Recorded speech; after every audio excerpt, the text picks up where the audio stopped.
ভয় বস্তুটো আসলে মোৰ ডিকচনেৰীতে নাইকিয়া ভয় শব্দটো মই যোনখিনি কাম কৰিছোঁ জীৱনত আজিলৈকে বিৰাট সাহসেৰে কৰিছোঁ জীৱনত বহুত মানে উঠানমা বহুত পাইছোঁ কম বয়সতো বহুত পাইছোঁ কিন্তু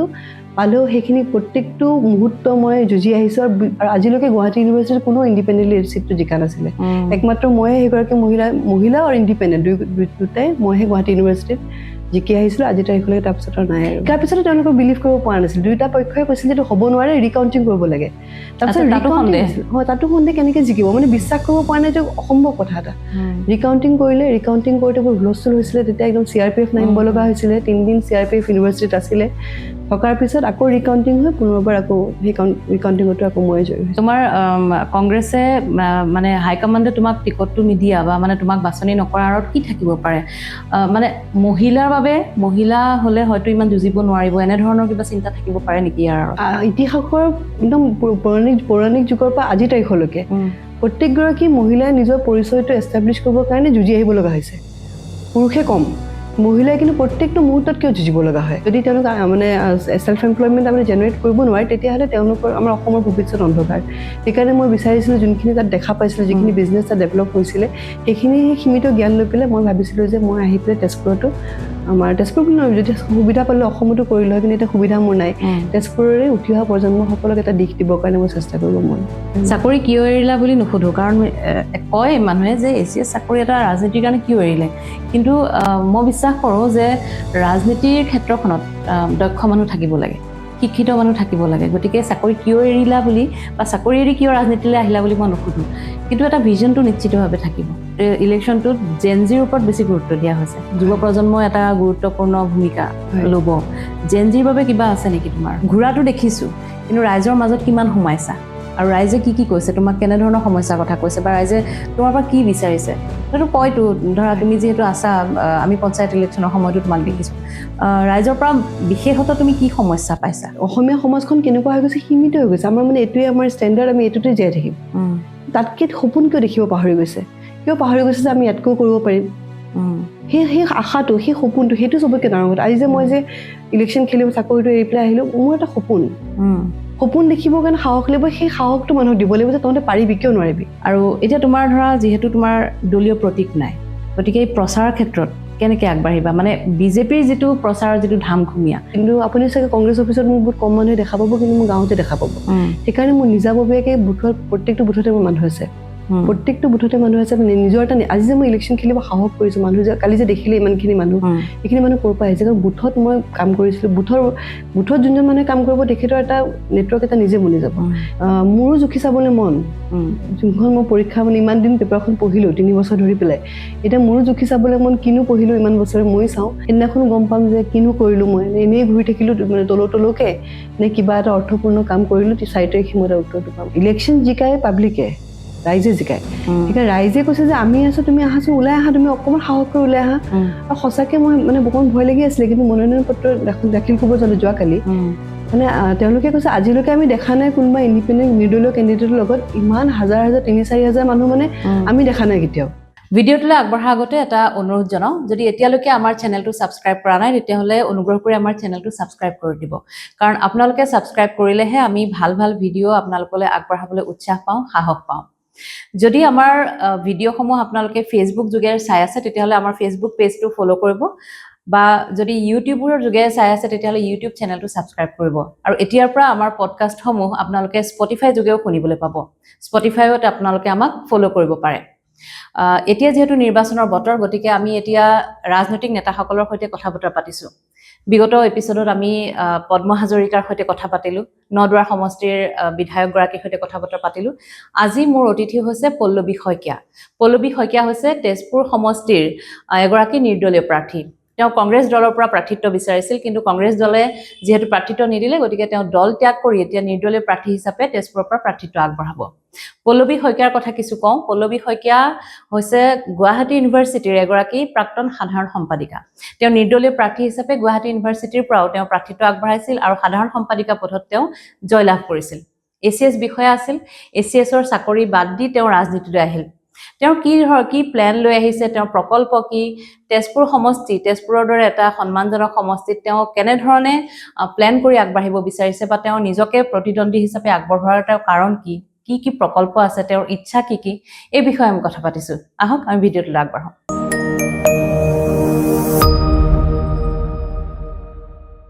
পল্লৱী, কেনেকুৱা? মন অকণ বেয়া নেকি? মনটো প্ৰথম বেয়া লাগিছিলে, বহুত অলপ নহয়, বহুত বেছি বেয়া লাগিছিলে। তাৰপিছত লাহে লাহে ধৈৰ্য ধৰিলোঁ। প্ৰথম দিনা বেয়া লাগিল, দ্বিতীয় দিনাখন মানে মই আচৰিত, ৰাতিপুৱা উঠি পেলাই ঘৰত ইমান মানুহ, ৰাতি আমাৰ আচলতে ডিক্লেয়াৰ হৈছেতো এলায়েন্সটো, সেইদিনাখন বৰ দুখ লাগিলে, কান্দিলোঁ অকণমান। তাৰপিছত ৰাতিপুৱা দেখিছোঁ যে ৰাইজ মানে যোনখিনি ল'ৰাৰ লগত লাগি আছিলে, মাইকী মানুহ আছিলে, মহিলাসকল, গোটেই ওচৰৰ মানুহ সকলো আহিলে। অহাৰ পিছত মানে এটা উৎসাহ এটা পালোঁ যে নাই মানে আগবাঢ়ি যাব লাগে। তেওঁলোকে ক'লে যে ইমান কষ্ট কৰিলে, আমি আছোঁ, যোৱা, টিকেটে জিকাব নোৱাৰে, আমি জিকাম। তেনেকে কোৱাৰ কাৰণে সাহস এটা পালোঁ, সেইটো সাহসতে ওলাই আহিছে। আৰু এই যে এটা প্ৰক্ৰিয়া, মানে এই হ'ব নহ'ব নহ'ব হ'ব এনেকুৱা এটা প্ৰক্ৰিয়া, তেনেকে অলপ দিন গ'ল। তাৰপিছত টিকেট ডিক্লেয়াৰ হ'ল, চিট মানে ৰাইজৰ দলে পাব নে কংগ্ৰেছে পাব, এনেকুৱা এটা দ্বন্দ্ব গ'ল। তাৰপিছত মনোনয়ন দিয়ালৈকে, মনোনয়ন দিয়াৰ আগত মানসিক দ্বন্দ্বটো হৈছে চাগে, মনৰ ভিতৰত দ্বন্দ্বটো হৈছে চাগে। বহুত কষ্ট পাইছোঁ আচলতে। আৰু প্ৰথমটো এবাৰ ভাবোঁ এই হ'ল টিকেটটো, আকৌ ভাবোঁ নহ'ল। এনেকে কৰোঁতে আগবেলা মনটো ভাল লাগে, পিছবেলা বেয়া লাগে। তেনেকেই মানে প্ৰায় 15 দিনমান পাৰ হৈ গ'ল। আৰু কাৰো কাম মানে সেই 15 দিন আচলতে পুৰা সময় নষ্ট বুলি ক'ব লাগিব, একো কাম বন নহ'ল, একো নহ'ল।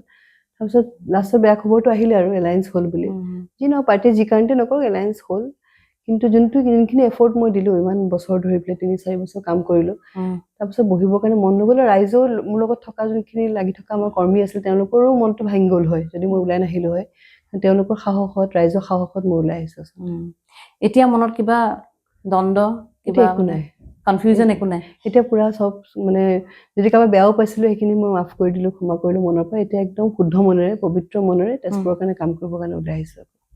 এতিয়া আমি যিহেতু বাতৰি সংগ্ৰহ কৰোঁতে বিভিন্নজনক লগ পাওঁ, বা আমি এনেও ধৰা তেজপুৰৰ ৰাজনীতিৰ সম্পৰ্কে কথা বতৰা আমি দুই এজনৰ লগত পাতোঁতেও গম পাওঁ, বা হয়তো তোমাকো কোনোবাই কৈছে যে হয়তো তুমি খুব আৱেগিক হৈ এতিয়া ডিচিশ্যনটো লৈছা নেকি, ডিচিশ্যনটো আকৌ এবাৰ পুনৰ চিন্তা কৰিব লাগে, এনেধৰণৰ কথা আমাক কয়, পুনৰ বিবেচনা কৰিব লাগিছিলে কিজানি পল্লৱীয়ে। তেনেধৰণৰ কিবা কথা তোমাক কৈছে নেকি? বহুতে কৈছে, ঘৰত বহুত, যিমান মানুহ এনেকে আহিছে তাৰ চাগে 1% মান মানে নেখেলিবলৈ কোৱা, মোৰ শুভাকাংক্ষী হয়। তেওঁলোকৰ মতে ইলেকশ্যন খেলিলে যদি কিবা কাৰণে মই হাৰি যাওঁ, বা কম ভোট পালেতো বহুত লাজৰ কথা বুলি তেওঁলোকে কৈছে, আৰু যদি কিবা কাৰণে হাৰি যাওঁ তেতিয়া পলিটিকেল কেৰিয়াৰটো ৰখি যায় বুলি তেওঁলোকে এইটো এটা উপদেশ দিছে। মই মানিছোঁ কথাটো, কিন্তু মোৰো জুখি চাবলৈ মন, যোনখন মই পৰীক্ষা মানে ইমান দিন পেপাৰখন পঢ়িলোঁ 3 বছৰ ধৰি পেলাই, এতিয়া মোৰো জুখি চাবলৈ মন, কিনো পঢ়িলোঁ ইমান বছৰে, মই চাওঁ। সেইকাৰণে সেই পঢ়াৰ উত্তৰটো সেই যোনদিনাখন ইলেকশ্যন ৰিজাল্ট আহিব 4 তাৰিখৰ দিনাখন, সেইদিনাখন গম পাম যে কিনো কৰিলোঁ মই, এনেই ঘূৰি থাকিলোঁ মানে তলকে, নে কিবা এটা অৰ্থপূৰ্ণ কাম কৰিলোঁ। 4 তাৰিখে মই উত্তৰটো পাম। মানুহখিনি কেনেকে আশ্বস্ত কৰিছা, যিখিনি মানুহ তোমাৰ শুভাকাংক্ষীয়ে, তথাপি তেওঁলোকে কৈছে যে হয়তো যদি হাৰি যোৱা তেতিয়াহ'লে লাজৰ কথাটো হ'বই, আৰু কেৰিয়াৰতো কিছুমান সমস্যা আহিব পাৰে, সেই মানুহখিনিক কেনেকে আশ্বস্ত কৰিছা? মই আশ্বস্ত কৰিব লগা হোৱা নাই, তেওঁলোকেহে মোক আশ্বস্ত কৰিছে যে বাইদেউ আমি জিকি আছোঁ, আপুনি ওলাই আহক। কাৰণ ভোটটোতো টিকেটেতো জিকাব নোৱাৰে। টিকেটে জিকালে কি হ'ল, দুটা যোনে যোনে টিকেট পাইছে সকলো জিকি গ'ল হয়। ইলেকশ্যন জিকায় পাব্লিকে, ৰাইজে জিকায়। সেইকাৰণে ৰাইজে কৈছে যে আমি আছোঁ, তুমি আহাচোন, ওলাই আহা, তুমি অকণমান সাহস কৰি ওলাই আহা। আৰু সঁচাকে মই মানে অকণমান ভয় লাগি আছিলে, কিন্তু মনোনয়ন পত্ৰ দাখিল কৰিব যাওঁতে যোৱাকালি মানে তেওঁলোকে কৈছে আজিলৈকে আমি দেখা নাই কোনোবা ইণ্ডিপেণ্ডেণ্ট নিৰ্দলীয় কেণ্ডিডেটৰ লগত ইমান হাজাৰ 3-4 হাজাৰ মানুহ মানে আমি দেখা নাই কেতিয়াও। সেইকাৰণে সেই বস্তু দেখি পেলাই মোৰ সাহস এটা আহিলে। হয়, তেওঁলোকে কোৱা কথাটো সত্য। তেওঁলোকে মোক কৈছে আপুনি ওলাই আহক, আহি আপুনি ক'ব, আপুনি তাৰপিছত সিদ্ধান্ত লওক আপুনি খেলিব নেখেলিব। সঁচাকে মই ওলাই গ'লো, সঁহাৰি পালোঁ। এতিয়া মই একদম সম্পূৰ্ণ চিয়ৰ যে মই ইলেকশ্যন খেলিব লাগে। নিৰ্দলীয় প্ৰাৰ্থী হিচাপে সেইটো কথা আমিও ক'ব লাগিব যে নিৰ্দলীয় প্ৰাৰ্থী হিচাপে তোমাৰ সৈতে যিখিনি মানুহ গৈছে, বা তুমি যিটো এটা সমদল কৰিবলৈ সক্ষম হৈছা, সেইটো নিৰ্দলীয় প্ৰাৰ্থী হিচাপে সিমানখিনি মানুহে আশাই নকৰে, আচলতে সিমান সাহসো নকৰে। যিহেতু এতিয়া ধৰা তুমি তোমাৰ মনত এইটো এটা জেদ হৈছে নহয় জানো, যে মই কৰিমেই বা কিবা এটা কৰিবলৈ যিহেতু আহিছোঁ, পঢ়িলোঁ যিহেতু পৰীক্ষা দিমেই আৰু কেনেকুৱা হয়, সেই জেদটো এনেধৰণৰ জেদ সৰুৰ পৰাই আছেনে, যে যিটো কৰিম বুলি কৰিমেই আৰু? তাৰমানে সৰুৰ পৰাই আচলতে মই জেদ মানে এটা বস্তু তেওঁ ডাঠি লওঁ। আৰু যেতিয়া মোৰ দেউতাই আচলতে ঘৰত কৈছিলে যে যদি তুমি গম পোৱা কথাটো শুদ্ধ বুলি, ভয় নকৰিবা তেতিয়াহ'লে। আৰু ভয় বস্তুটো আচলতে মোৰ ডিক্সনেৰীতে নাইকিয়া, ভয় শব্দটো। মই যোনখিনি কাম কৰিছোঁ জীৱনত আজিলৈকে বিৰাট সাহসেৰে কৰিছোঁ। জীৱনত বহুত মানে উঠা নমা বহুত পাইছোঁ, কম বয়সতো বহুত পাইছোঁ, কিন্তু পালেও সেইখিনি প্ৰত্যেকটো মুহূৰ্ত মই যুঁজি আহিছোঁ। আৰু আৰু প্ৰত্যেকখন যুঁজে এইটো শিকাইছে মানে সাহসী কেনেকে হ'ব লাগে, কেনেকে নিজৰ হৈ পেলাই নিজৰ কাৰণে কেনেকে মাত মাতিব লাগে। যদি কোনোবাই নিজৰ হৈ মাত মাতিব নোৱাৰে তেনেহ'লে কোনো আপোনাৰ সহায় নকৰে। প্ৰথম নিজে নিজৰ ওপৰত বিশ্বাস ৰাখিব লাগিব, নিজে নিজৰ সাৰথি হ'ব লাগিব, তাৰপিছতে আন হ'ব। সেইকাৰণে সেইটো বিশ্বাস মোৰ নিজৰ ওপৰত আছে আৰু সেই বিশ্বাসেৰে মই আগুৱাই গৈছো। কি ভাবা তোমাৰ কংগ্ৰেছে মানে হাইকমাণ্ডে তোমাক টিকটটো নিদিয়া বা মানে তোমাক বাছনি নকৰাৰ আঁৰত কি থাকিব পাৰে? মানে মহিলাৰ বাবে, মহিলা হলে হয়তো ইমান যুঁজিব নোৱাৰিব, এনেধৰণৰ কিবা চিন্তা থাকিব পাৰে নেকি ইয়াৰ আঁৰত? এইটো মই বহুতবাৰ পাই গৈছো লাইফত, জীৱনত মানে বহুতবাৰ মই মানুহে কয়হে, ক'বলেহে ভাল যে মহিলা বুলি আগুৱাই দিছে, কিন্তু আপুনিও এগৰাকী মহিলা, আপুনি অনুভৱ কৰিব বেছিভাগ ক্ষেত্ৰতে মানুহে মানে অকমান হলে সেৱ জ্ঞান কৰি দিয়ে। মই নাজানো মই পাইছো নেকি, কিন্তু মই নিজকে যিমান পাৰিছো আণ্ডাৰ এষ্টিমেট কৰে। সেইটো বস্তু মহিলাসকলে মানে যোনখিনি কৰ্মৰত মহিলা তেওঁলোকে অনুভৱ কৰে, কৰ্মৰত নহয় ঘৰত থকা মহিলাসকলেও অনুভৱ কৰিব। যিকোনো এটা সিদ্ধান্ত যেতিয়া ল'বলৈ হয় ঘৰ এখন, অকমান হলেও মহিলাগৰাকীয়ে অনুভৱ কৰিব, অকমান হলেও তেওঁলোক অকমান তল পৰিছে। সেইকাৰণে এটা বস্তু হৈছে ইয়াতে বিজেপি গভৰ্ণমেণ্টখনে যোনটো আঁচনিৰ পইচা দিছে 1250 টকা, যদিও বহুত কম পইচা, মহিলাসকলে এনেকুৱা এটা এম্পাৱাৰ অনুভৱ কৰিছে, নিজকে শক্তিশালী অনুভৱ কৰিছে। সেই বস্তুটোৰ কাৰণে কৰিছে আচলতে। আৰু মহিলাসকলক মানে সেই বস্তুটো পিছুৱাই, আপুনি যোনটো কথা সুধিলে যে মহিলাৰ কাৰণে হৈছে নেকি, চাগে হৈছে। কাৰণ এই চিটটো চাগে যদি ল'ৰাৰ হল, পুৰুষ যদি হলে মোৰ জেগাত চাগে ইমানখিনি তেওঁলোকে সাহস নকৰিলে হয়। তেওঁলোকে ভবা নাছিল চাগে মই ইমানখিনিলৈকে হোমৱৰ্ক কৰি থৈছো, তেওঁলোকে এক্সপেক্ট কৰা নাছিলে মহিলা এগৰাকীৰ পৰা। এইটো চাগে তেওঁলোকৰ কাৰণে এটা শ্বকিং এটা কালি চিটুৱেশ্যন হৈছে যে এগৰাকী মহিলাৰ লগত ইমানখিনি হাজাৰ হাজাৰ মানুহ ওলাই যোৱাটো তেওঁলোকৰ কাৰণে চাগে এটা শ্বকিং চিটুৱেশ্যন। আৰু তুমি সংবাদ মাধ্যমকো খুব সুন্দৰভাৱে সম্বোধন কৰিছা, আমি তেতিয়া কৈছো যে খুব সুন্দৰভাৱে বাইট দিছা। তোমাৰ সেই বাইটটো কিন্তু খুব আৱেগিক আছিলে। হয়, বিৰাট দুখ পাইছিলো, দুখতে কৈছিলো। মানে ইতিহাসৰ একদম পৌৰাণিক যুগৰ পৰা আজিৰ তাৰিখলৈকে প্ৰত্যেকগৰাকী মহিলাই নিজৰ পৰিচয়টো এষ্টাব্লিছ কৰিবৰ কাৰণে যুঁজি আহিব লগা হৈছে। পুৰুষে কম, মহিলাই কিন্তু প্ৰত্যেকটো মুহূৰ্তত কিয় যুঁজিব লগা হয়। সেই মই আপোনাক উদাহৰণ দিছিলো, সীতাৰ উদাহৰণ দিছিলো, মই দ্ৰৌপদীৰ উদাহৰণ দিছিলো, মই সতীৰ উদাহৰণ দিছিলো। আজিৰ তাৰিখত দেখিব যে বৰ্তমান যুগতো প্ৰত্যেকগৰাকী মহিলাই যি ক্ষেত্ৰত নহওক নিজক কিন্তু পৰিচয় দিব লগা হৈছে, পৰীক্ষা দিব লগা হৈছে। আৰু সেই পৰীক্ষাৰ উত্তীৰ্ণ যোন হৈছে তেওঁলোক জিকিছে, আৰু যোন নাই হোৱা তেওঁলোকে মানে কি অৱস্থা হৈছে দেখা পাইছে। কিন্তু মই বিশ্বাস কৰো, নিজৰ ওপৰত সেই বিশ্বাস আছে যে মই যোনখন যুঁজত নামি গৈছো, ৰাইজ মোৰ সাৰথি হ'ব আৰু ভগৱান মোক সহায় কৰিব, আগবাঢ়ি যাম বুলি এটা বিশ্বাস আছে মোৰ। নিশ্চয়। পঢ়া শুনাৰ কথা অকমান পাতো। কি পঢ়িলা, কেনেধৰণে? ইয়াতেতো তেজপুৰতেতো পঢ়া শুনা সকলো? মই স্কুলিং কলেজ তেজপুৰতে কৰিলো। তাৰপিছত মাষ্টাৰ ডিগ্ৰী কৰিবৰ কাৰণে মই গুৱাহাটী ইউনিভাৰ্চিটি গ'লো। 2009-10 চনত মই মাষ্টাৰ ডিগ্ৰী কমপ্লিট কৰিলো। ইউনিভাৰ্চিটিত থকা সময়ত মোৰ সেইটো এটা চেপ্টাৰ ডাঙৰ। ইউনিভাৰ্চিটিত থকা সময়ত মোৰ মানে যোনটো কথা মানুহে না কয়, মোৰ প্ৰশ্ন এটা মানে উজাগৰ মনত আহে যে না কিয় কলি, মানে এনেকুৱা এটা মনত ভাৱ এটা আহে। যেতিয়া মই ইউনিভাৰ্চিটিত আছিলো, পঢ়িব যোৱা সময়ত মানে মোৰ খুব তাৰ পৰিৱেশটো দেখি মোৰ ইউনিভাৰ্চিটিৰ মানে যোনটো মানে পলিটিকেল চিন তাতে ষ্টুডেণ্ট পলিটিক্সটো বহুত এক্টিভ হয় গুৱাহাটী ইউনিভাৰ্চিটিত। মোৰ তাত বহুত মানে ভাগ ল'বৰ কাৰণে মন গৈছিলে, কিন্তু সকলোৱে কৈছিল যে নোৱাৰিম বুলি। কিন্তু মোৰ এটা প্ৰবল আগ্ৰহ আছিল যে মই কেনেকে ইউনিভাৰ্চিটি জি এছ ইউনিভাৰ্চিটিত আজিলৈকে মহিলা জিকা নাই বুলি কৈছিল। সেইকাৰণে মোৰ ইচ্ছা আছিল যে মহিলা এগৰাকী হৈ পেলাই মই মহিলাক যদি ৰিপ্ৰেজেণ্ট কৰিব পাৰো। তাত মহিলাৰ যথেষ্ট অসুবিধা আছিলে, সেইকাৰণে সেই অসুবিধাখিনিলৈ মই আগবাঢ়ি গৈছিলো। আৰু মই আছুক এপ্ৰ'চ কৰিছিলো। তাত মই ডিছক্ৰিমিনেশ্যনটো পাইছিলো। আছুক এপ্ৰ'চ কৰিছিলো। আছুৱে তেতিয়া মোক ক'লে যে মহিলাই এইটো চিট জিকিব কেতিয়াও নোৱাৰে। তেতিয়া মই NSOৰ ওচৰত গৈছিলো। NSOয়ে একেটা কথাই ক'লে যে মহিলাই বেলেগ যি চিটে খেলো, এইটো চিট মহিলাই জিকিব নোৱাৰে, GS-ৰ চিটটো। তেতিয়া মই ইণ্ডিপেণ্ডেণ্টলি কণ্টেষ্ট কৰিছিলো গুৱাহাটী ইউনিভাৰ্চিটিত। আৰু আজিলৈকে গুৱাহাটী ইউনিভাৰ্চিটিত কোনো ইণ্ডিপেণ্ডেণ্টলি এই চিটটো জিকা নাছিলে। একমাত্ৰ ময়ে সেইগৰাকী মহিলা আৰু ইণ্ডিপেণ্ডেণ্ট দুটাই মইহে গুৱাহাটী ইউনিভাৰ্চিটিত জিকি আহিছিলো আজিৰ তাৰিখলৈকে। তাৰপিছত আৰু নাই আৰু। ইতিহাস সেইটো এটা। হয়, সেইটো এটা ইতিহাস হয়। সেইটো পৰিৱেশ কেনেকুৱা আছিলে? ডিছক্ৰিমিনেশ্যনটো পাইছা, সেইটো এটা পালোৱেই, গম পালোৱেই। গুৱাহাটী ইউনিভাৰ্চিটিত GS-ৰ বাবে কণ্টেষ্ট কৰাৰ পিছত কেম্পেইনিং বা সেইখিনি কেনেধৰণৰ পৰিৱেশ আছিলে? তাত কি হৈছিলে, ডিছক্ৰিমিনেশ্যনটো পাৰ্টিয়ে কৰে, ওপৰত থকা যোনটোত পুৰুষ প্ৰধান যোনখিনি জেগা হয়। কিন্তু যেতিয়া মই ফিল্ডত আহিলো, ঠিক আজিৰ যেনেকুৱা পৰিৱেশ তাতো একেটা পৰিৱেশ। তাত মানে কম স্কেলত হৈছিলে, আজি লাৰ্জ স্কেলত।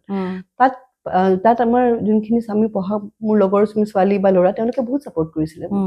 তেতিয়া ডিছক্ৰিমিনেশ্যন কৰিছিল লিডাৰখিনিয়ে। তেওঁলোকে কি ভাবত কৰে নাজানো, মহিলা আহিলে তেওঁলোকে ভয় লাগে, বেয়া লাগে, কি লাগে মই গম নাপাওঁ, নে মানে ইনচিকিউৰিটি হয়, নে সেও জ্ঞান কৰে, মই সেই কনচেপ্টটো একদম নাজানো। কিন্তু পাব্লিকৰ পৰা, মই ষ্টুডেণ্টছৰ পৰা এইটো মই কেতিয়াও পোৱা নাছিলো। তেওঁলোকে আগুৱাই দিছিলে। আগুৱাই দিয়াৰ পিছত মই জিকাৰ পিছতো তেওঁলোকৰ বিলিভ কৰিব পৰা নাছিল দুয়োটা পক্ষই কৈছিল যে এইটো হ'ব নোৱাৰে ৰিকাউণ্টিং কৰিব লাগে তাৰপিছত তাতো সন্দেহ কেনেকে জিকিব মানে বিশ্বাস কৰিব পৰা নাই এইটো অসম্ভৱ কথা এটা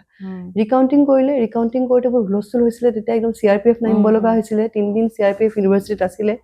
থকাৰ পিছত আকৌ ৰিকাউণ্টিং হৈ পুনৰবাৰ আকৌ সেই ৰিকাউণ্টিঙতো আকৌ মই জয়ী হৈছোঁ এই গুৱাহাটী ইউনিভাৰ্চিটিৰ সেই নিৰ্বাচন GSৰ নিৰ্বাচন ফলাফল সেই ফলাফলটোৱে বা সেই নিৰ্বাচনটোৱে কি শিকালে জীৱনত নিজৰ ওপৰত বিশ্বাস ৰাখিব লাগে যদি আপুনি ভাবিছে নিজে পাৰিম বুলি আপুনি পাৰিবই তাত কোনোবাই যদি না কৈছে আপোনাক সেইটো তেওঁৰ পাৰচেপশ্যন আপোনাৰ প্ৰতি কিন্তু আপুনি নিজক কি ভাবিছে সেইটোৱে বেছি ইম্পৰ্টেণ্ট আপোনাক বেলেগে কি ভাবিছে সেইটো অলপে গুৰুত্বপূৰ্ণ কথা নহয় আপুনি নিজৰ প্ৰতি আপোনাৰ মনোভাৱ কি হয় সেইটোহে আপোনাক আগুৱাই লৈ যাব পাৰিব সেই শিক্ষা এতিয়া কামত আহিছে একদম কামত আহিছে মানে সেই কলেজৰ শিক্ষাই চাগে ইয়াত আগুৱাই লৈ গৈছে চাগে চিন বেলেগ বেলেগ কিন্তু পৰিস্থিতি একেই নহয় আৰু চবকে ডাঙৰ সলনি নহল 15 বছৰ যি পৰিস্থিতি আছিলে সমাজৰ আজি 15 বছৰ পিছতো মহিলাসকলৰ একে স্থান আৰু সমাজৰ ধ্যান ধাৰণা একে তাৰপিছত চাকৰি জীৱনৰ কথা কোৱা তাৰপিছত চাকৰি পালো ঘৰৰ মানুহৰ মাহঁতৰ মতে পলিটিক্সত যাব নালাগে বহুত বেয়া জেগা বুলি কয় সাধাৰণতে আমি চাকৰি কৰা মিডল ক্লাছ মানুহৰ এইটো লাইনত মানুহে সাধাৰণতে নাযায় ল'ৰা মানুহে নাযায় ছোৱালী মানুহৰ ৰাজনীতিৰ কথা ইমান ভাবা নাযায় মাহঁতে কৈছে এইটো কাম কৰিব নালাগে তই যিকোনো সৰু চাকৰি এটা চাকৰি কৰ তাৰপিছত ACS দিব লগা হ'ল মাৰ প্ৰেছাৰত ACS দিলো মই 2011 এডভাৰটাইজমেণ্ট বেচ আছিলে 2013 দুটা বেচ ওলাইছিলে এটা বেচ আছিলে যোনটো ৰাকেশ পালৰ বেচ আছিল গোটেই মানে সব খেলি মেলি হৈছিলে আমাৰ বেচটো 2011 এডভাৰটাইজমেণ্ট বেচ আছিলে আৰু সেইটো বেচত মই চাকৰি পাইছিলো প্ৰায় 13 বছৰ চাকৰি কৰিলো কৰাৰ পিছতো মনত কিন্তু শান্তিটো নাপাওঁ মানে সেই অফিচটোত বহি AC ৰুমটোত বহি পেলাই মানে মনটো ভাল নালাগে যেতিয়া দেখো যে অসমীয়া ল'ৰা ছোৱালী আমাৰ ডেকা ল'ৰাসকলে কেৰম খেলি থাকে আৰু অনা অসমীয়া ল'ৰা সেই ব্যৱসায়ত যোনখিনি GST গোটেইখিনি ব্যৱসায়টো অনা অসমীয়াৰ হাতত গৈ আছে আৰু অসমীয়া আমাৰ যুৱকসকল ঘৰ কেৰম খেলি আছে মোবাইল টিপি আছে সেই দেখিলে সেই বস্তুটোৱে মোক বহুত দুখ দিছিলে অফিচত বহি থাকিব আপুনি অসমীয়া এটা দেখা পাব কিন্তু দেখিব বিহাৰী মাৰৱাৰী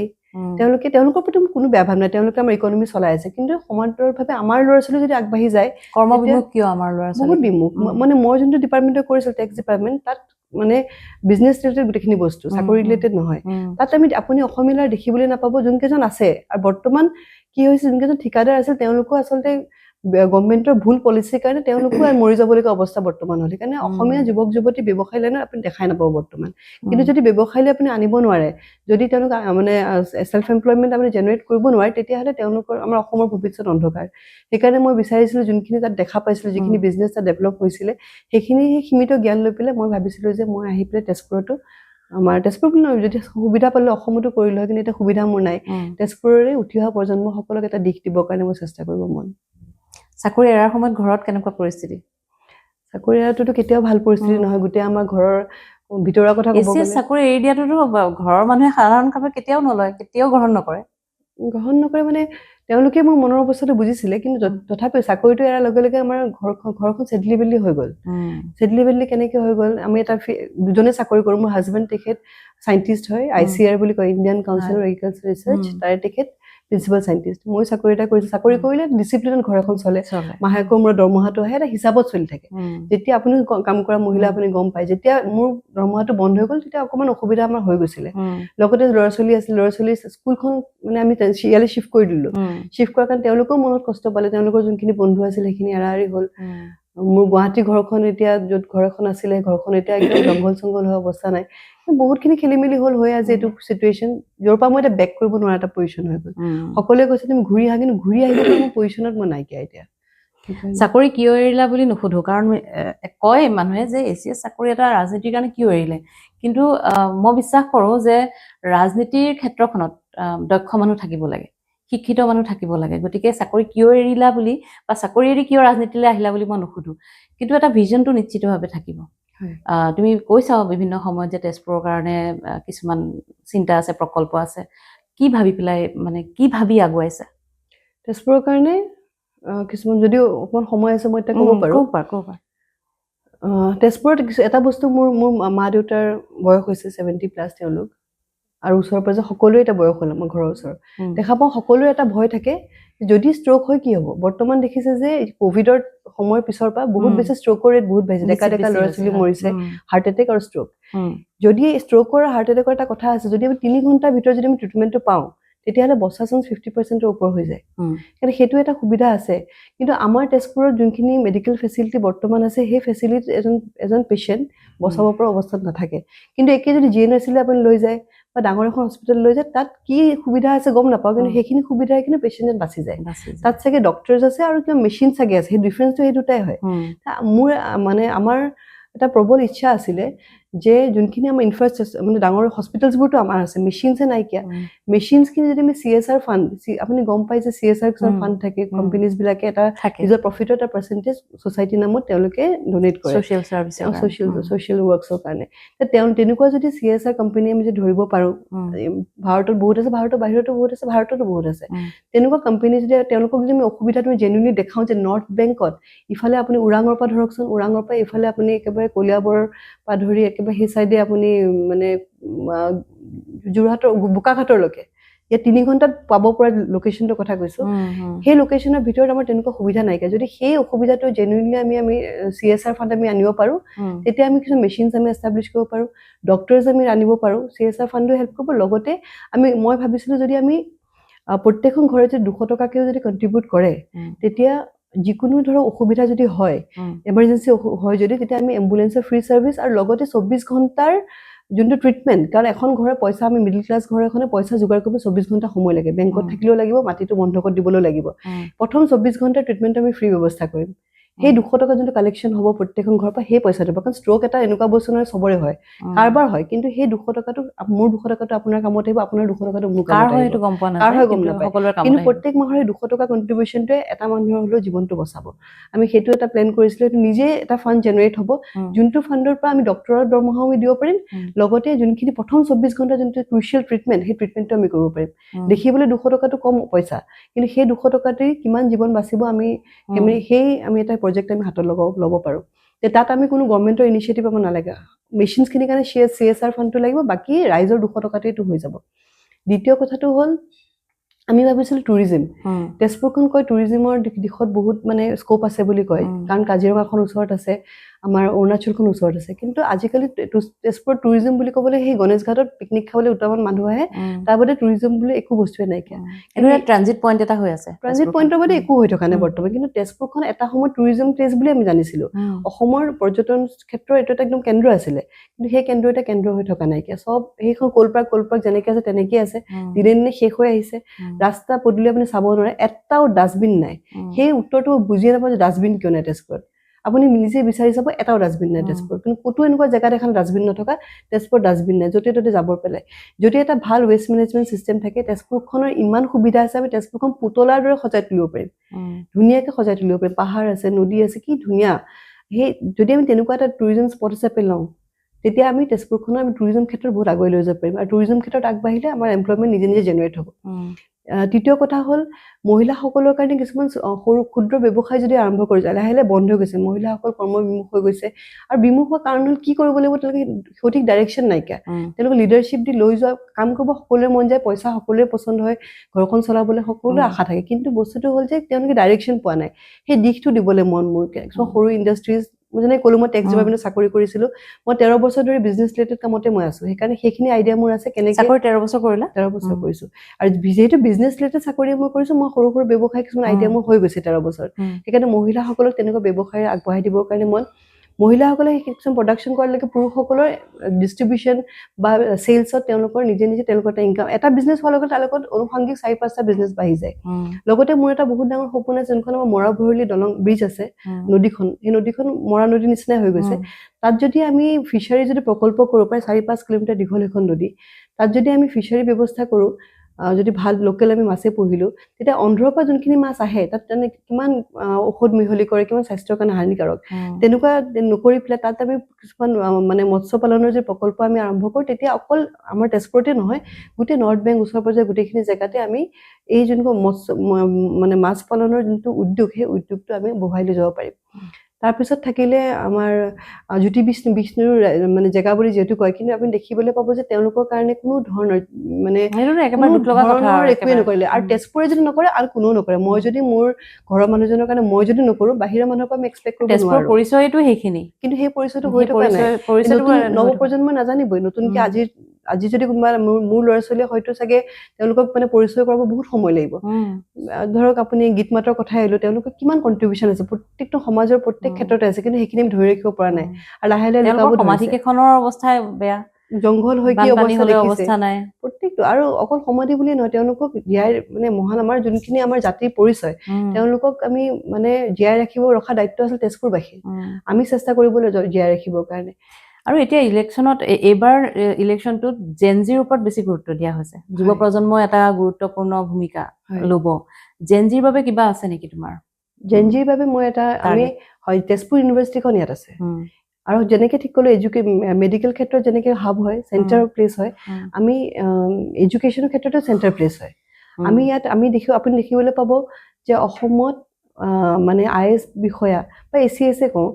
বহুত কম ল'ৰা ছোৱালী আছে যোনে মানে মানুহে ভাবিবলৈ মই যদি সৰু থাকোঁতে যদি মোৰ মাহঁতে মোক ক'লে হয় যে IAS এনেকে পঢ়িব লাগে এইখিনি কৰিবলৈ মইতো হয়তো ময়ে ট্ৰাই কৰিম মই পাওঁ নাপাওঁ পিছৰ কথা চেষ্টা চলালো কিন্তু চেষ্টাও কেতিয়াও নচলালো কিন্তু সেই দিশত যদি আমি জেনজিক লৈ যাব পাৰিলো হয় আপুনি আৰু চাওক এতিয়া হায়দৰাবাদ ফালে বা সাউথৰ বিশেষ বেছি জেগাতে IT হাব কিছুমান আছে তাত তেওঁলোকে ছফটৱেৰ ডেভেলপ কৰে তেওঁলোকে সেই ছফটৱেৰ ডেভেলপ কৰি তেওঁলোকে বিক্ৰী কৰে ছফটৱেৰ বিক্ৰী কৰি পেলাই তেওঁলোকে কিমান লাখ লাখ টকা ইনকাম কৰে আমাৰ জেগা আছে আমাৰ ল'ৰা ছোৱালী নতুন প্ৰজন্ম দেখোঁ সিহঁতে ইমান এক্সপাৰ্ট মোবাইলত এক্সপাৰ্ট ছফটৱেৰত এক্সপাৰ্ট চবতে এক্সপাৰ্ট কিন্তু তেওঁলোকে কি কৰে এটা কোম্পানীত কাম কৰিবলৈ গুচি যায় যদি আমি তেওঁলোকক ফাইনেন্সিয়েল ছাপৰ্ট দি পেলাই যদি আমি সেই বিজনেছটো তেওঁলোকৰ লগত আগুৱাই লৈ যাব পাৰোঁ আমাৰ লোকেল ৰেভিনিউ আমাৰ গ্ৰ'থ হ'ব ষ্টেটৰ ৰেভিনিউ গ্ৰ'থ হ'ব আৰু তেওঁলোকো এষ্টাব্লিছ হ'ব সেই তেনেকৈ জেনজিৰ কাৰণে সেইখিনি কৰিব পাৰোঁ আৰু তেওঁলোকৰ বিশেষকে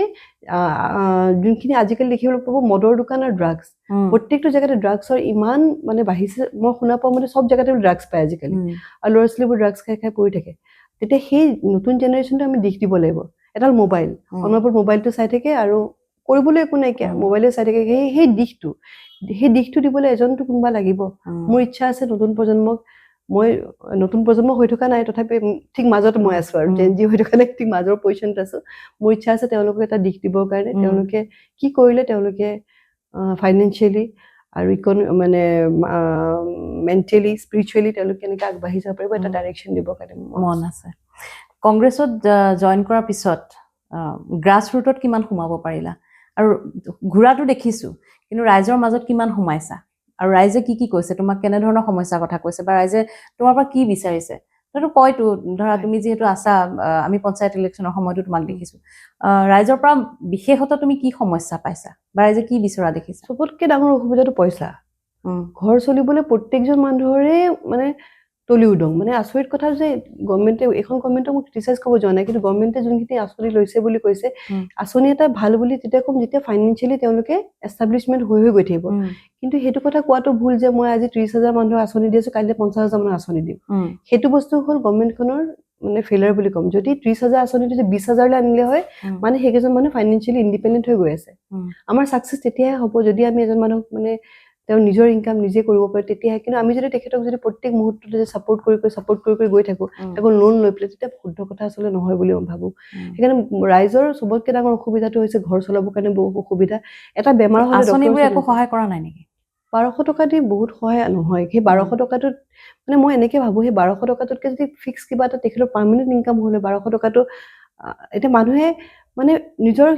অসমীয়া সমাজখন কেনেকুৱা হৈ গৈছে সীমিত হৈ গৈছে আমাৰ মানে এইটোৱে আমাৰ ষ্টেণ্ডাৰ্ড আমি এইটোতে জীয়াই থাকিম তাতকৈ সপোন কিয় দেখিব পাহৰি গৈছে যে আমি ইয়াতকৈ কৰিব পাৰিম সেই আশাটো সেই সপোনটো সেইটো চবতকৈ ডাঙৰ কথা আজি যে মই যে ইলেকশ্যন খেলিব চাকৰিটো এৰি পেলাই আহিলোঁ মোৰ এটা সপোন দেখিবৰ কাৰণে সাহস লাগিব সেই সাহসটো মানুহক দিব লাগিব যে তহঁতে পাৰিবি কিয় নোৱাৰিবি তহঁতে কিয় 5,000 টকাত ভাবিছ তই ঘৰখন কিয় 5,000 টকাত চলাই আছ দেখিছ নহয় অমুকে ইমান টকা কৰিছে টকাৰ পিছত মোৰ দৌৰিব কোৱা নাইকিয়া কিন্তু পইচাটো এটা ঘৰখন চলাবৰ কাৰণে এটা ল'ৰা ছোৱালী বনাবৰ কাৰণে স্বাস্থ্য বেমাৰ হ'লে ডক্টৰ দেখাবৰ কাৰণে তেওঁলোকে আশাটো সপোনটো ডাঙৰকে দেখকচোন মই বিচাৰোঁ অসমৰ আন ঠাইৰ মানুহে দেখক কিন্তু বিশেষকৈ তেজপুৰবাসী ৰাইজে সপোনখিনি ডাঙৰকে দেখিবলৈ শিকক যে ডাঙৰ সপোন দেখিম যে আমি এনেকৈ কৰিম মোৰ ল'ৰা ছোৱালীক লৈ ডাঙৰ সপোন দেখক যে মোৰ ল'ৰাটো ডাঙৰ বিজনেছমেন হওক মোৰ ল'ৰাটো ডাঙৰ অফিচাৰ হওক কেতিয়াও নাভাবক যে সৰু কিবা এটা কৰি খালে হ'ল তেনেকৈ নাভাবক আপুনি 10 ভাবিলে 5 পাব 5 ভাবিতে একত থাকিবচোন এটা আমাৰ সেইটো হৈছে আমি যি পাইছোঁ তাকতে কম্প্ৰমাইজ কৰিছোঁ কম্প্ৰমাইজ নকৰিব কোনো কম্প্ৰমাইজ নকৰাকৈ যুঁজি পেলাই যুঁজকচোন জীৱনটো এটাই জীৱন যুঁজি চাওক কেনেকুৱা লাগে যুঁজি কিন্তু এতিয়া ধৰা সমস্যাটো আছে এতিয়া ৰাস্তা ঘাটৰ সমস্যা আছে ৰাইজৰ স্বাস্থ্যৰ সমস্যা আছে কিন্তু যিমানবোৰ সমস্যা আছে আমি ধৰা নিৰ্বাচনৰ আগতে হওক বা বিভিন্ন সময়ত বাতৰি পৰিৱেশন কৰোঁতেও বিভিন্ন সমস্যা আমি ৰাইজৰ পাওঁ কিন্তু নিৰ্বাচনৰ সময়ত কি হয়গে এই বস্তুটো ভোটলৈ কনভাৰ্ট নহয় সমস্যাখিনি কিন্তু ভোটলৈ কনভাৰ্ট নহয় এই যিটো বিজেপি চৰকাৰ এতিয়া যিহেতু শাসনাধিষ্ঠিত বিজেপি চৰকাৰখনৰ যিখিনি আঁচনি বা নিযুত মইনাৰ কথাই কোৱা বা নিযুত বাবু এতিয়া আকৌ নিযুত বাবু ওলালে অৰুণোদয়ৰ কথা কোৱা বা মুখ্যমন্ত্ৰী আত্মনিৰ্ভৰ আঁচনি এইবোৰ যিবোৰ আঁচনি এই আঁচনিসমূহে আচলতে গোটেই কথাখিনি কব্জা কৰি লয় নেকি কব্জা কৰিছে ৰাইজে বুজি পোৱা নাই কি হৈ আছে আঁচনি দিয়াটো ভুল নহয় এতিয়াও কওঁ বিজেপিয়ে আঁচনি দিয়াটো একদমেই ভুল কাম কৰা নাই কিন্তু আঁচনি যদি ৰেভিনিউ নিজে জেনেৰেট কৰি দিলে হয় যদি নিজে ৰেভিনিউটো জেনেৰেট হ'ল হয় কিবা ইণ্ডাষ্ট্ৰি আছে ইণ্ডাষ্ট্ৰিৰ পৰা টেক্স সংগ্ৰহ হৈছে টেক্সৰ পৰা দিছে আপত্তি নাই লোন লৈ দিয়াটো আপত্তি আছে কাৰণ সেই লোন যেতিয়া ল'ব সেই লোনৰ মানুহৰ মাৰটো কিন্তু আমাৰ মূৰতে পৰিব টুল টেক্স বাঢ়ি গৈছে প্ৰত্যেকটো সামগ্ৰীৰ দাম বাঢ়ি গৈছে কিন্তু যদি ৰেভিনিউ জেনেৰেট হৈ গ'লে তেতিয়াহ'লে এই মূল্য বৃদ্ধিটো নহ'ল হয় সেইকাৰণে গভৰ্ণমেণ্ট এখনে যোন গভৰ্ণমেণ্টে নহওক চেষ্টা কৰিব লাগে যে লোকেল ৰেভিনিউ আমি চেণ্টাৰৰ ওপৰত ডিপেণ্ড নকৰাকৈ আমি ষ্টেটতে আমি কিমান আমি ৰেভিনিউ জেনেৰেট কৰিব পাৰোঁ তাৰ কাৰণে প্ৰচেষ্টা চলাব লাগে কিন্তু দেখোঁ যে লোকেল ৰেভিনিউ হোৱা নাই আৰু বিশেষকৈ কি হৈছে সমাজখন পলাৰাইজ হৈ গৈছে মানে ধনী মানুহখিনি ধনী হৈ গৈ আছে দুখীয়াখিনি দুখীয়া হৈ গৈছে সেইকাৰণে অকল যদি আপুনি যদি নৰ্মেল GDP হিচাপে চাই তেতিয়া দেখিব যে বহুত আমাৰ ইনকাম $1 ট্ৰিলিয়ন কথা আমি কৈ আছোঁ ইকনমি কিন্তু যেতিয়া আপুনি পাৰ কেপিটা ইনকামৰ কাৰণে যায় প্ৰত্যেকটো মানুহে কি ইনকাম কৰি আছে সেইটোহে আচল উন্নতি বুলি কয় কিন্তু সেইটো উন্নতি আপুনি দেখিবলৈ নাপায় মানে এটা উদাহৰণ আপুনি দিবলৈ যদি যাওঁ দুখন গাঁৱতে 50জন ব্যক্তি আছে দুখন গাঁৱৰে ইনকাম 1 কোটি টকা প্ৰথম গাঁওখনত 3জন মানুহে মিলি 1 কোটি 3 কোটি টকা মানে 1 কোটি ইনকাম কৰিছে 3জন মানুহে মিলি বাকীখিনি মানুহে ইনকাম নাই দ্বিতীয় গাঁওখনত কম পইচা পাইছে 10,000 কিন্তু 1 কোটি টকা চবৰে হৈছে আমি উন্নতি বুলি কম সেই দ্বিতীয় গাঁওখন যেনে সকলোৱে সমানকে কম বেছি পৰিমাণে সকলোৱে পাইছে কিন্তু ইয়াত আমি বাহিৰত দেখিবলৈ এনেকুৱা লাগিব যে এখন গাঁও দেখোন 3 কোটি টকা ইনকাম কিন্তু তেনেকুৱা আচলতে নহয় যদি বস্তুটো পলাৰাইজ হয় দুখীয়া মানুহখিনি দুখীয়া হৈ গৈ থাকে আৰু ধনী মানুহখিনি ধনী হৈ যদি গৈ থাকে তেতিয়া সেইটো বস্তু উন্নতি বুলি কেতিয়াও নকওঁ উন্নতি বুলি কম যদি প্ৰত্যেকজন মানুহে আমি যদি সুধিবলৈ যায় অন্ততঃ 50% বা 60% মানুহে যদি কয় যে হয় আমি সুবিধা হৈছে আমাৰ লাইফষ্টাইলটো অকমান উন্নত হৈছে তেতিয়াহে আমি এইটো উন্নতি বুলি কওঁ এতিয়া ধৰা প্ৰচাৰৰ কথালৈ আহোঁ যিহেতু মনোনয়ন দিয়া হৈ গ'ল এটা দিন পাৰ হৈ গ'ল এতিয়া মাজত এটা দিন আছে তাৰপিছত এতিয়া প্ৰচাৰ আৰম্ভ কৰিব লাগিব এতিয়া বিজেপিৰ যি জোৰদাৰ প্ৰচাৰ গান ওলাইছে কিমান প্ৰাৰ্থী কিমান গান বিজেপিৰ নিজা গান আছে আৰু প্ৰাৰ্থী নিজা গান আছে গান লৈ প্ৰচাৰ যিটোৱে অকণমান হ'লেও প্ৰভাৱ পেলাই ধৰা আৰু এতিয়া তোমাৰ ধৰা যিহেতু তোমাৰ দলীয় প্ৰতীক নাই গতিকে এই প্ৰচাৰৰ ক্ষেত্ৰত কেনেকৈ আগবাঢ়িবা মানে বিজেপিৰ যিটো প্ৰচাৰৰ যিটো ধামখুমীয়া সেইটো টিকি থাকিবলৈ কষ্ট নহ'ব মানে মই মানে কৈছোঁ 3 বছৰ ধৰি কাম কৰি আছিলোঁ আৰু মই কাম কৰিছিলোঁ বুথ লেভেলত এতিয়া আমাৰ কংগ্ৰেছ ৱৰ্কাৰ আছে কিছুমানে বাহিৰে অফিচৰ মিটিং কৰিছে এইখন মিটিঙৰ পৰা সিখন মিটিং গৈছে কিন্তু আপুনি চাগে কংগ্ৰেছ অফিচত মোক বহুত কম মানুহে দেখা পাব কিন্তু মোৰ গাঁৱতে দেখা পাব সেইকাৰণে মোৰ নিজাববীয়াকৈ প্ৰত্যেকটো বুথতে মোৰ মানুহ আছে প্ৰত্যেকটো বুথতে মানুহ আছে নিজৰ এটা আজি যে মই ইলেকশ্যন খেলিব সাহস কৰিছোঁ মানুহ যে কালি যে দেখিলে ইমানখিনি মানুহ সেইখিনি মানুহ ক'ৰ পৰা আহিছে কাৰণ বুথত মই কাম কৰিছিলোঁ বুথত যোনজন মানুহে কাম কৰিব তেখেতৰ এটা নেটৱৰ্ক এটা নিজে বনি যাব সেইকাৰণে সেই মোৰ যদি এতিয়া হয়তো প্ৰতীক চিহ্নটো মোৰ ট্ৰাক হ'ব ট্ৰাক হ'লে মই এবাৰ কৈ দিলেই এজন বুথৰ মানুহক কৈ দিলেই লাহেকৈ সেই বস্তুটো মানে কংগ্ৰেছৰ যোনটো ছেটআপ আছিলে একজেক্টলি পেৰেলেলি এটা ছেটআপ মোৰো আছিলে সেই ছেটআপটো থকাৰ কাৰণে আজি মই সাহস কৰিছোঁ নিৰ্দলীয়কৈ খেলিম বুলি আৰু কোনেও মোক দেখিলে মোৰ ঘৰৰ বাহিৰৰ পৰিৱেশটো দেখিলেও বা মোৰ লগত কেম্পেইনিং কৰিলেও কোনেও ক'ব নোৱাৰিব যে নিৰ্দলীয় প্ৰাৰ্থী বুলি ক'ব যে কোনোবা এটা প্ৰাৰ্থী আৰু এইটো নতুনকৈ আৰম্ভ কৰিছে বাইদেউ পাৰ্টি লগৰবিলাকে ক'ব আৰম্ভ কৰিছে বাইদেউ পাৰ্টিবোৰ